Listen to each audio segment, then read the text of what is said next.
बिस्मिल्लाहिर्रहमानिर्रहीम, अस्सलाम वालेकुम वरहमतुल्लाहि वबरकातुहू। सो हाउस कंस्ट्रक्शन सिप्स के अंदर हमारा एक स्लैब की जो स्टील है उसकी फ़िक्सिंग हो रही है।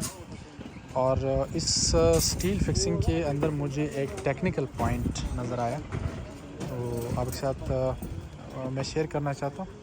हमारा प्राइमरी बीम और सेकेंडरी बीम का एक कॉन्सेप्ट है जो हम डिस्कस करते हैं कि प्राइमरी बीम कौन सा होगा और सेकेंडरी बीम कौन सा होगा।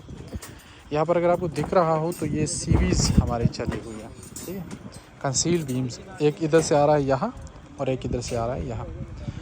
तो बेसिकली इन दोनों बीम्स की जो डिटेल्स है, यानी कि जो स्टील की क्वांटिटी है, इन दोनों के अंदर सेम।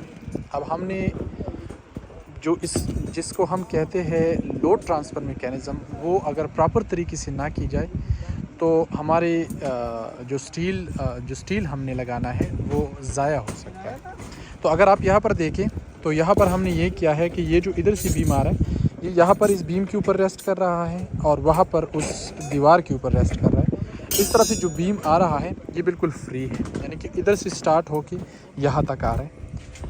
अब अगर स्टील फिक्सर को या फिर साइट पर जो सुपरवाइज़र है, सिविल इंजीनियर जो होता है, उसको इस चीज़ का पता ना हो तो वो ये गलती कर सकता है कि ये बीम पहले लगाए और यहाँ से आने वाला बीम इसके ऊपर रख दे, जो कि बिल्कुल गलत होगा। जो लोड ट्रांसफ़र मैकेनिज़्म है वो गलत हो गया, तो आपने जो स्टील लगाया ज़ाया हो गया।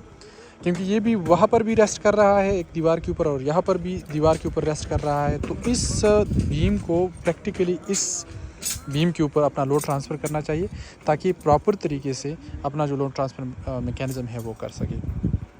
तो ये ड्राइंग में आपको मेंशन नहीं होता कि आपने कौन सा बीम पहले करना है।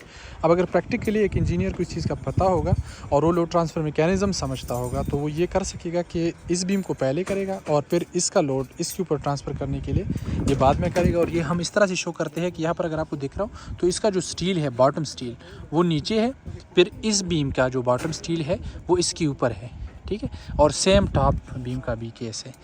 तो ये एक प्रैक्टिकल पॉइंट था जो कि मैं आप लोगों के साथ डिस्कस करना चाहता था। आई होप कि आपको अंडरस्टैंड कर गए होगी कि प्राइमरी बीम कब आपने डालना है और सेकेंडरी बीम आपने कब डालना है और कैसे डालना है। Thank you.